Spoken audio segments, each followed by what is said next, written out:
Meus amados e meus queridos irmãos, nós estamos de volta para trazermos mais uma videoaula. Lembrando os irmãos que nós estamos iniciando o nosso trimestre. Essa, portanto, é a lição de número 1 do nosso primeiro trimestre do ano de 2022, onde nós iremos estrear esse trimestre estudando o livro de Gênesis, que é o livro do começo de todas as coisas, ou o início de tudo, como bem diz aqui a nossa primeira lição, o tema da nossa primeira lição com base no capítulo 1 de Gênesis. Então nós concluímos o ano de 2021, o nosso último trimestre, falando sobre o primeiro livro do Novo Testamento. Esse nós vamos iniciar falando sobre o primeiro livro da Bíblia Sagrada, o primeiro livro do Pentateuco, e nesta lição de hoje nós vamos falar sobre o início de tudo. É o tema da primeira lição.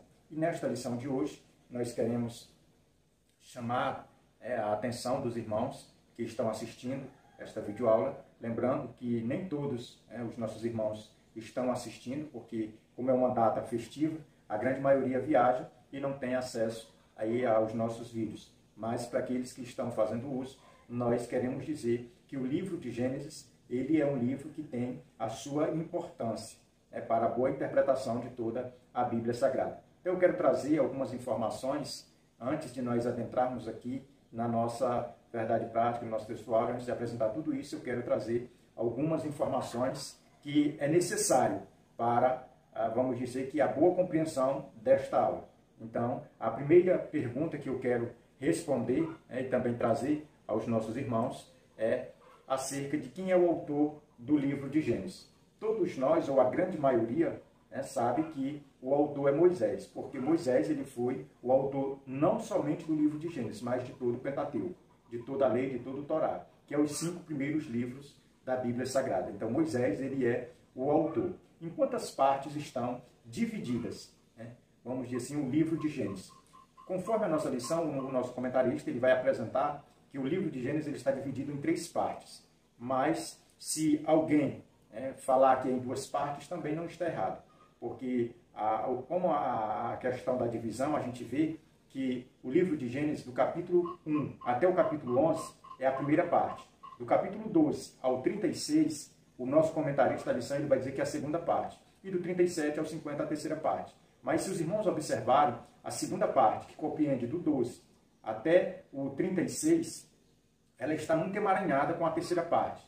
Então nós podemos resumir tudo isso apenas em uma. Então, portanto, ficando em 2 partes. Então, se houver algum aluno que se levante na classe, no momento da administração, e diz que leu em alguma fonte, em alguma Bíblia de estudo, que encontrou 3, ou em outra encontrou 2, não está errado. Porque a segunda parte do livro de Gênesis, ela vai falar sobre os patriarcas. Já a terceira parte vai falar sobre o período que esses patriarcas viveram na terra do Egito, que é onde vai dar início àquela parte de que o povo ele vai ficar 430 anos ali como escravo no Egito. Então essas 2 partes, as 2 últimas partes, elas estão muito unidas. Então nós podemos afirmar ou dizer aos irmãos que é uma só parte. Então o livro de Gênesis, nós podemos concluir que se dissermos que há 2 partes, não estamos errados. Porque a primeira parte, a gente vai ver que Deus ele vai criar todas as coisas. Vai criar tudo que existe, foi criado até o capítulo 11. Tudo que surgiu no mundo até o capítulo 11. Do capítulo 12 em diante já vai dar ênfase à questão dos patriarcas. Então, mais uma informação que nós queremos responder é quantos capítulos tem no livro de Gênesis? 50 capítulos. São 50 capítulos e esses 50 capítulos a gente precisa entender que ele está contido, vamos dizer que toda a base de toda a Bíblia Sagrada. O nosso comentarista ele usa até uma conjectura que, para nós termos a ideia da importância do livro de Gênesis, é olhar para uma casa sem base. Ela é uma casa que a qualquer momento ela pode desmoronar, cair. Então, da mesma forma, é a Bíblia Sagrada sem o livro de Gênesis. Ou seja, não estaria completo, estaria defasada e não era digna de toda, vamos dizer que de toda a revelação de Deus à humanidade. Então, o livro de Gênesis ele tem a sua importância e nós podemos, nesses 50 capítulos do livro de Gênesis, aprender tudo. Vamos dizer que é acerca da revelação de Deus progressiva ao homem. Então, todas as informações estão nesses 50 capítulos. O livro de Gênesis, ainda dentro da sua importância, nós precisamos entender que Deus, quando se trata do relacionamento do homem para com Deus, de Deus para com o homem, na Bíblia nós vemos pelo menos 8 pactos.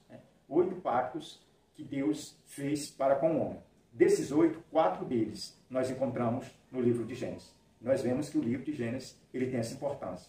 Nós vamos encontrar no livro de Gênesis, desses 8 pactos, esses 4, o primeiro que nós vemos é o edênico, que é o pacto que Deus fez ali na região do Éden, no jardim do Éden. O segundo é o adâmico, é o pacto que Deus fez com Adão. O terceiro, noéico, e o quarto, abraâmico. A gente vai ver que já os 2 últimos pactos encontrados aqui no livro de Gênesis, dos 4, os 2 últimos já são com os patriarcas, que é com Noé e depois com Abraão. E se tratando ainda dessa importância do livro de Gênesis, nós podemos observar que o livro de Gênesis ele é citado no Novo Testamento mais de 60 vezes, em 14 livros. 14, ou melhor, em 17 livros nós vemos essas citações direta sobre o livro de Gênesis. Então, o livro de Gênesis, ele, além de ser importante, ele é digno de ser aceito, porque o Novo Testamento faz referências. Dos seus 27 livros, pelo menos 17 tem citações diretas do livro de Gênesis. Então, a gente precisa entender, aqui para fechar acerca da importância do livro de Gênesis, a gente precisa entender que na primeira divisão do livro de Gênesis, do capítulo 1 até o capítulo 11, ele é comprimido num espaço de tempo de cerca de 2.000 anos. Ou seja, os fatos relatados do capítulo 1 até o capítulo 11 é uma data, aí, uma estimativa de 2.000 anos. Ocorreu entre 2.000 anos. E já a segunda parte, que é do capítulo 12 ao capítulo 50, ela compreende aí cerca de 300 anos. Então, os fatos narrados no livro de Gênesis por completo, do capítulo 1 ao capítulo 50, compreende aí 2.300 anos. Então, essa talvez seja uma questão que você precisa levar para os seus alunos, para a sua classe. Porque quando a gente vai ver a questão da ciência, a ciência vai atribuir anos diferentes, datas, cerca de milhões de anos, e quando nós estamos diante de uma informação como essa, nós vemos que a Bíblia ela é a revelação direta de Deus à humanidade. É Deus se revelando à humanidade através da criação. E como um Deus criador. É um Deus que fez todas as coisas. Ainda a nível de informação sobre o livro de Gênesis, nós precisamos também trazer a questão das dispensações. Porque nós, assembleianos, nós somos dispensacionalistas. Acreditamos nas 7 dispensações, que são, na verdade, períodos onde Deus se manifesta e se mostra à humanidade, ou se revela à humanidade a sua vontade, o seu, vamos dizer que o seu poder, em prol aí do bem para a raça humana. Então, dessas 7 que nós acreditamos e que nós seguimos na linha assembleiana, nós encontramos pelo menos 4 delas aqui no livro de Gênesis. A primeira que nós encontramos, dessas 4, porque das 7, 4 pelo menos estão aqui. A primeira que nós encontramos é a inocência, ainda lá no Jardim do Éden, depois a consciência, depois do pecado, o governo humano, já lá com Noé, e promessa, que é já com Abraão.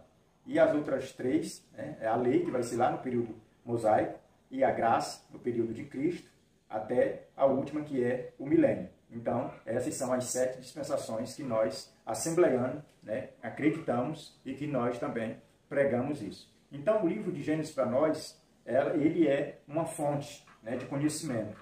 É aonde, a partir de Gênesis, nós estamos habilitados. Se tivermos uma boa compreensão, nós já estamos habilitados a entendermos a Bíblia por completo, a entendermos até o livro de Apocalipse. Então, o livro de Gênesis ele tem essa importância. Então, nós encontramos em Gênesis um manancial de toda a profecia, iniciando lá com Gênesis 3 e 15, aonde a promessa de restituição daquilo que o homem tinha perdido com a queda no Jardim do Éden. Então, a gente, diante dessas informações, entendendo que o livro de Gênesis ele é esse manancial de toda a profecia, nós precisamos entender que o Gênesis, como fonte progressiva da revelação de Deus ao homem, ela é de fundamental importância. Então, nós, nesse primeiro trimestre, nós estamos tendo uma oportunidade ímpar de estudarmos sobre o livro de Gênesis. Então, nós não podemos perder sequer nem uma lição, porque essas lições elas são pedagógicas, ou seja, uma leva a outra. Se nós perdermos uma, nós já vamos estar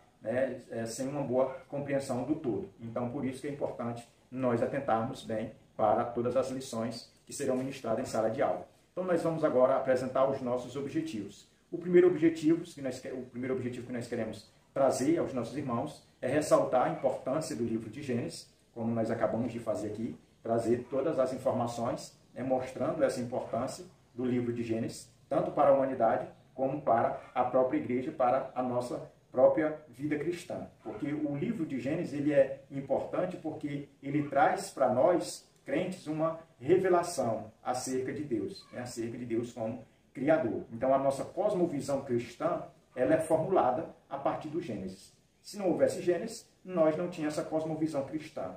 A nossa visão de mundo, talvez ela seria pior do que a dos ímpios, né? Ou, na verdade, nem existiria, vamos dizer que vida cristã, porque seria algo sem sentido, né? Algo fora dos trilhos. Então, o livro de Gênesis vale lembrar que nós precisamos ressaltar a importância dele para os nossos dias, para a igreja contemporânea. O segundo objetivo, conscientizar os alunos da missão do homem, de zelar pela criação de Deus. Então, o segundo objetivo é nós conscientizarmos os nossos alunos da responsabilidade. É que nós, na verdade, homens, criaturas de Deus, nós fomos criados com esse objetivo, com esse propósito, de zelar por toda a criação. Na verdade, nós somos um tipo de mordomos, servos, né, para cuidar de toda a criação de Deus, para conservar, para ser um mantenedor dessa criação. Terceiro e último objetivo, encorajar os alunos a glorificar o Criador por suas obras. Então, nós temos uma oportunidade, aqui no último objetivo, de encorajar, né, de animar, de fazer com que os nossos alunos estejam despertados para esse bom entendimento de glorificar a Deus como Criador por todas as coisas criadas, inclusive as nossas vidas, inclusive o ar que respiramos. Nós temos que ser grato a Deus por isso e encorajar os nossos alunos. Nós vamos agora passar o nosso textuário, que se encontra em Gênesis, capítulo 1, e o versículo 1, que diz: no princípio criou Deus os céus e a terra. Esse é o versículo 1 e do capítulo 1 de Gênesis. É onde alguns estudiosos eles vão dizer, vão afirmar que vai haver uma lacuna, né, de tempo entre o versículo 1 e o versículo 2. Mas isso é só teoria. Isso a gente não pode afirmar. O que está escrito para nós já basta, né, para que nós, assim, acreditarmos nas grandezas de Deus. Já é o suficiente para nós termos, ou vamos dizer que formular aí os princípios da nossa fé cristã. Então nós vamos passar agora a nossa verdade prática que diz: o mundo não é obra do acaso, nem de um poder impessoal. Deus é o seu Criador.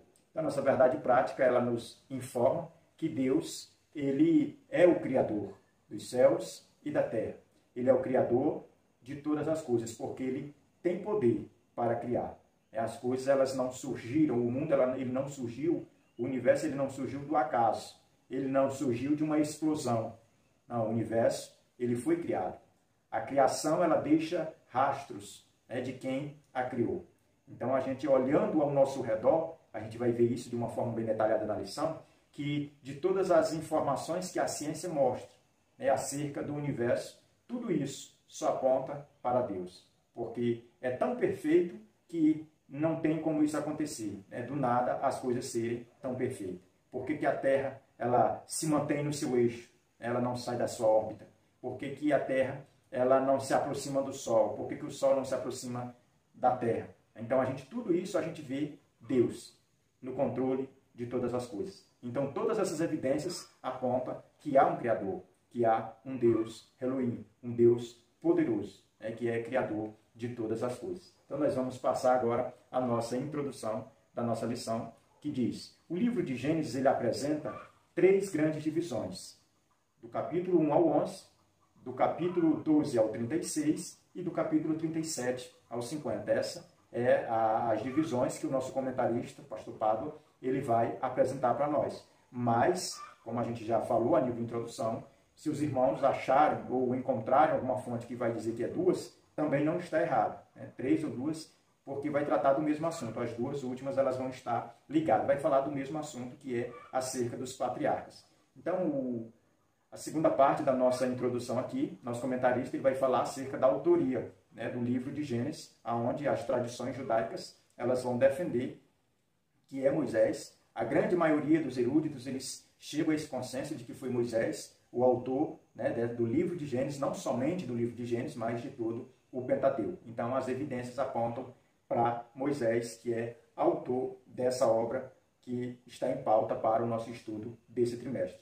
O primeiro ponto da nossa lição, nós vamos aprender um pouquinho sobre objetivos de Gênesis. nesse primeiro ponto aqui, a gente vai ver que é com base no capítulo 2, do versículo 1 até o versículo 17, é onde a gente vai ver os objetivos pelo qual o livro de Gênesis ele foi escrito, ele foi revelado a Moisés para que Moisés tomasse nota, para que Moisés escrevesse. Então, a introdução do ponto, ela diz, o livro de Gênesis é para a Bíblia o que o alicerce são para uma casa. Então, a gente vê que o nosso comentarista aqui ele vai destacar a importância do livro de Gênesis para a Bíblia Sagrada, para, ou vamos dizer que o foco ou o alvo da nossa fé, né, da nossa prática de regra e fé, que é a Bíblia Sagrada. Então, a nossa fé ela é baseada em conquistar na palavra de Deus. Então, o livro de Gênesis ele faz parte do que nós acreditamos. Então, o livro de Gênesis ele vai informar acerca de Deus e para nós cristãos é um documento,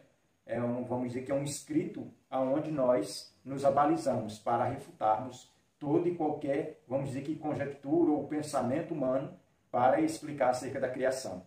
Nós encontramos todas as respostas no livro de Gênesis. O primeiro tópico da nossa lição, do primeiro ponto, vai falar sobre mostrar a origem das coisas. Aqui a gente vai ver a etimologia da própria palavra Gênesis. A gente vai ver nesse tópico que as escrituras sagradas, ela trata o livro de Gênesis como o primeiro degrau da revelação progressiva de Deus. A gente, até o comentarista aqui, ele nos faz esse convite para nós imaginarmos a Bíblia Sagrada sem o livro de Gênesis, ou sem o livro de Apocalipse. E a gente vai ver que o livro de Gênesis ele vai contar o início de todas as coisas. Já o livro de Apocalipse ele vai falar sobre a consumação de todas as coisas. Então a gente precisa entender que, assim como o livro de Apocalipse é importante, o livro de Gênesis também ele tem essa importância, porque ele vai descrever a origem de todas as coisas. E é isso que a gente precisa levar para os nossos alunos. Então, o nome do livro, que é Gênesis, em hebraico, significa Bereshit, que significa no princípio. Eu sei que vai existir alguns teólogos que vão defender que é o princípio, vai desvincular aí essas duas primeiras letras, que na verdade é Ber, que tem, vamos dizer que uma separação entre ambas, e é isso que eles vão denotar acerca do artigo U, e a gente vai entender que Bereshit, que é o que significa, vamos dizer que princípio, porque vai derivar de Reshit, significa princípio, e para o nosso bom entendimento significa literalmente a cabeça, aquilo que vai encabeçar, é aquele que está na frente, que está no controle. Então o livro de Gênesis dá essa ideia, de que é ele que está na frente de toda a revelação de Deus, que é a Bíblia Sagrada. Então quando nós falamos sobre o livro de Gênesis, nós precisamos entender que o livro de Gênesis ele é intitulado, o tema do livro, o título do livro, ele é intitulado como Gênesis porque todos os livros do Pentateuco, todos eles, os títulos são as primeiras palavras que iniciam o livro. Por exemplo, Êxodo, a primeira palavra que vai iniciar o livro de Êxodo lá é saída. Então, Êxodo significa saída. Gênesis significa aqui, no hebraico, Bereshit, que é aí no princípio, ou o princípio de tudo. Então, o livro de Levítico, o livro de Deuteronômio, então, o livro de Números, todos eles são intitulados com as primeiras palavras que inicia o livro, assim como é aqui o caso de Gênesis. Então, já diante dessas informações, nós vamos passar agora, antes de passar aqui o segundo tópico, nós precisamos também trazer, vamos dizer que a tradução do livro Gênesis para o grego, porque nós sabemos que a Bíblia ela foi traduzida para o grego para depois chegar para os nossos dias. Então, a palavra Gênesis ela vem do grego Genesis, que significa nascimento. Então, para nós, a melhor compreensão aqui, na nossa interpretação brasileira, é nascimento, que é sobre todas as coisas que foram nascidas, formadas. Porque, na verdade, quando a gente vai falar isso mais na frente, mas a gente já precisa destacar isso, e quando a gente vai falar sobre a questão de Deus criar, que é o verbo bara, ele é exclusivo. Os judeus eles usam exclusivamente para Deus, dando a ideia de que só Deus pode criar todas as coisas. É onde a gente vai ver que Deus, para criar, ele não precisa de uma matéria pré-existente. Por exemplo, o homem para fazer vamos dizer que uma grande obra, ou fazer algo aí fabuloso, que só ele consegue, ele precisa de uma matéria pré-existente. Por exemplo, para fazer um vaso, ele precisa do barro. Para fazer uma casa, ele precisa da matéria-prima, de madeira, de barro, de ferro. Então a gente precisa entender que o homem, ele para fazer alguma coisa, ele precisa de uma matéria pré-existente. Deus não. Por isso que o verbo bara, os judeus eles vão sempre usar quando se tratar de Deus. Porque Deus, ele cria a partir do nada. Ele diz haja e houve. Ele diz haja luz e houve luz. Haja água e houve água. Então Deus, ele cria todas as coisas a partir do seu poder. Então a gente precisa destacar esse ponto da nossa lição. Vamos passar para o tópico de número 2, que vai falar sobre reorientar a visão do mundo. Aqui nesse tópico nós precisamos destacar que Moisés, quando ele escreveu o livro de Gênesis, assim como bem o Pentateuco, foi ainda no Egito. Foi quando acerca da sua chamada. Então o livro de Gênesis ele serve para despertar o povo acerca dessa, vamos dizer, dessa visão, deles olharem para o mundo. Porque o povo passou 430 anos no Egito. Então eles foram envenenados com os ensinamentos dos egípcios, onde tudo eles levavam para uma divindade falsa. O sol era um deus, a lua era outro deus, as águas eram outro deus. Então tudo eles levavam para uma divindade. Então Moisés, quando ele escreve o livro de Gênesis, é exatamente para trazer a memória do povo hebreu, que já estava cativo ali no Egito, que nasceram ali no Egito, essa reorientação. Eles seriam trazidos de volta ao entendimento de que Deus criou todas as coisas. Deus criou o céu, criou a terra, é poderoso para fazer tudo isso. Então a gente precisa entender que o livro de Gênesis, ele teve essa finalidade na sua criação. Era Deus se revelando ao seu povo que acabaram de sair ali do Egito. Então a gente precisa ter esse entendimento, que ele foi, no passado, para os hebreus, essa fonte de revelação divina, de apresentação de Deus ao seu povo, e ainda é hoje.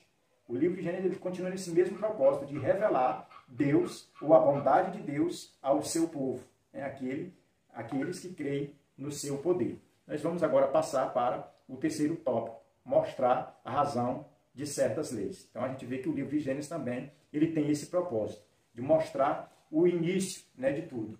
Aqui, quando a gente lê o livro de Gênesis, a gente vai ter, como bem colocou o comentarista aqui, a questão do casamento. Por que nós não devemos apoiar o divórcio? Nós não devemos apoiar a questão do adultério, da fornicação? Porque no princípio, quando Deus criou o homem e a mulher, não havia espaço para esses, vamos dizer que, essas ferramentas ou esses dispositivos que nasceram no coração humano, na dureza do coração, para ir de encontro à vontade de Deus. Então, a origem da vontade de Deus, tudo isso nós encontramos aqui no livro de Gênesis. Então, o livro de Gênesis ele tem esse objetivo de formular ou de fundamentar essas leis. Por que o Novo Testamento vai falar sobre no Novo Testamento vai falar sobre a questão do não matar, do não roubar. Quando a gente lê o livro de Gênesis, tem esse bom entendimento, a gente vai ver que o livro de Gênesis vai fundamentar toda a explanação que nós encontramos no Novo Testamento. Nós vamos passar agora ao nosso segundo ponto da lição, que vai falar sobre o Criador. Nesse ponto aqui,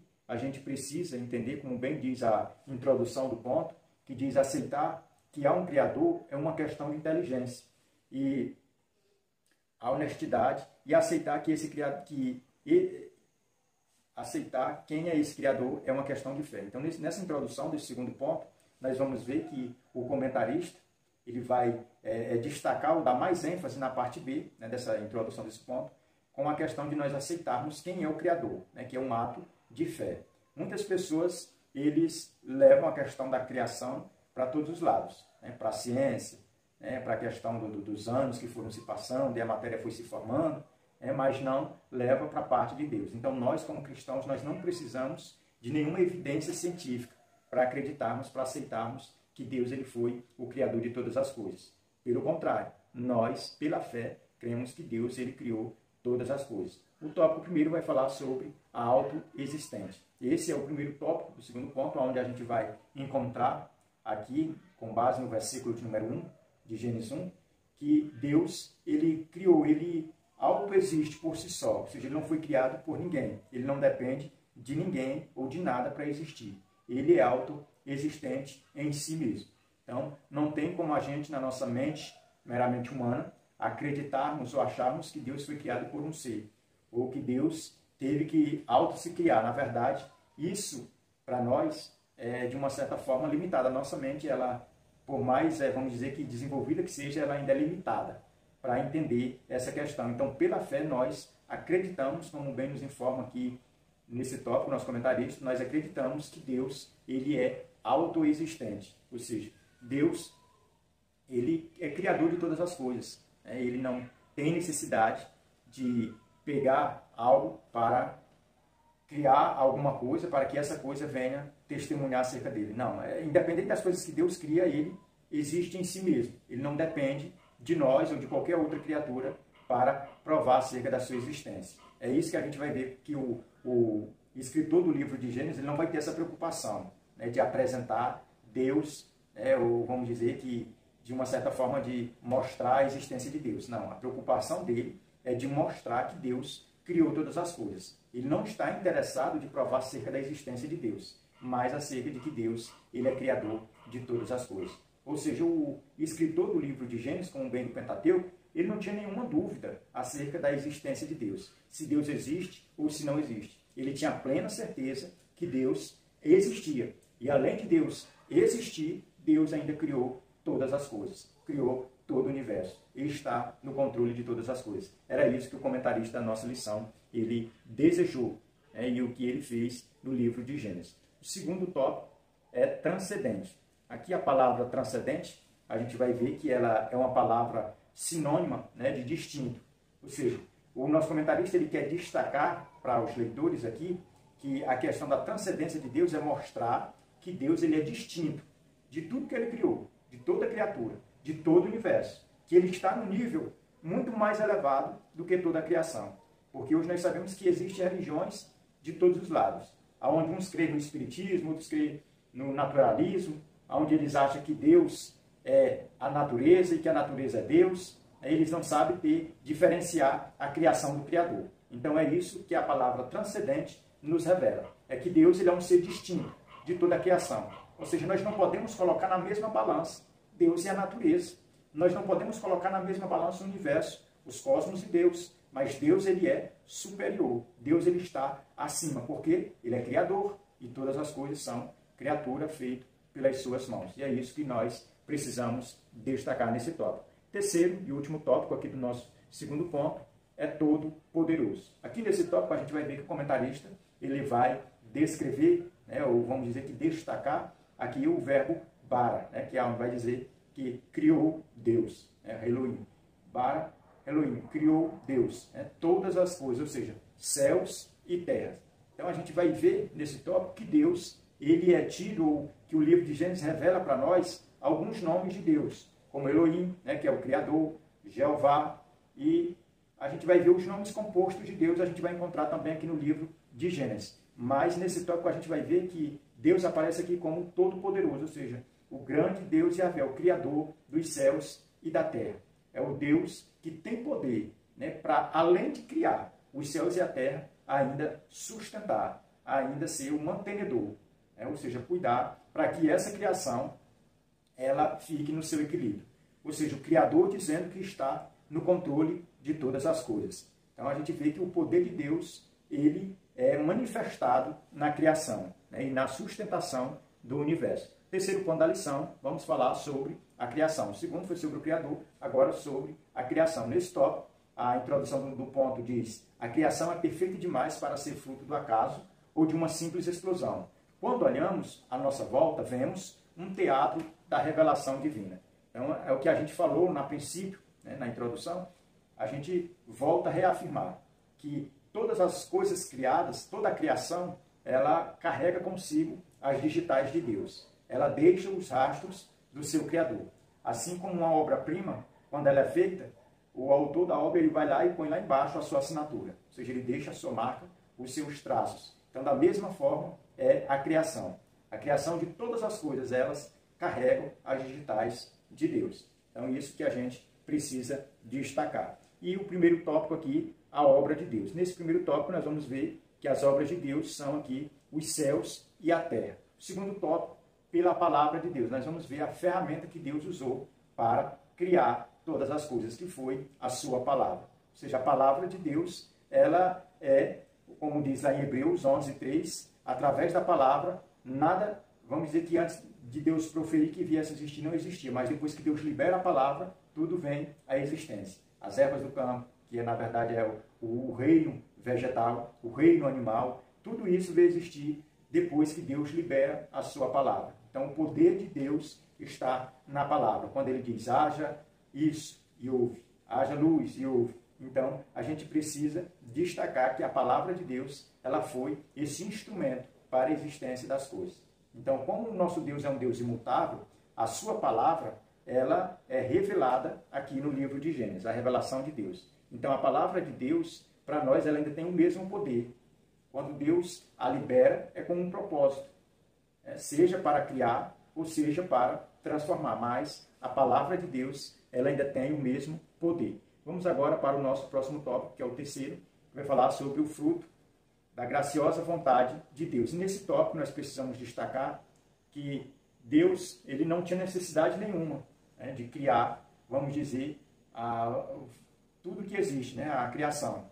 Ele não criou, vamos dizer que por pressão, mas ele criou pela sua graciosa graça, pela sua misericórdia, pelo seu dom de amar. Então, quando nós olhamos para a criação, nós temos que ter esse entendimento, que a criação, ela é fruto da graça de Deus. Ou seja, Deus, ele criou pela sua graça, porque ele, com a sua muito graça, ele cria, vamos dizer que todas as coisas, os céus e a terra, e coloca o homem nesse universo com a finalidade do homem adorá-lo. E quando o homem é criado, colocado ali no jardim, nas regiões do Éden, é com esse propósito de adorar a Deus. É um instrumento de adoração a Deus, como bem é toda a criação. A gente às vezes acha que é só o ser humano que louva a Deus, mas a natureza, o reino animal, o reino vegetal, tudo isso está diante de Deus e, de uma certa forma, esses seres, eles também louvam a Deus. Todo ser que respira louva a Deus, como bem dizia o salmista. Então, para concluir aqui, para não ficar um vídeo muito extenso, a gente vai trazer aqui a nossa aplicação pessoal que diz: para o cristão fiel, crer que o mundo veio da mente e das mãos de Deus proporciona descanso e revela que há um propósito e sentido na criação. Então, nós concluímos com a nossa aplicação pessoal e dizemos aos irmãos que nós cremos que Deus criou todas as coisas e que Ele é tão poderoso para criar todas as coisas que Ele também é poderoso para sustentar a nossa salvação. Até a nossa próxima aula. Em nome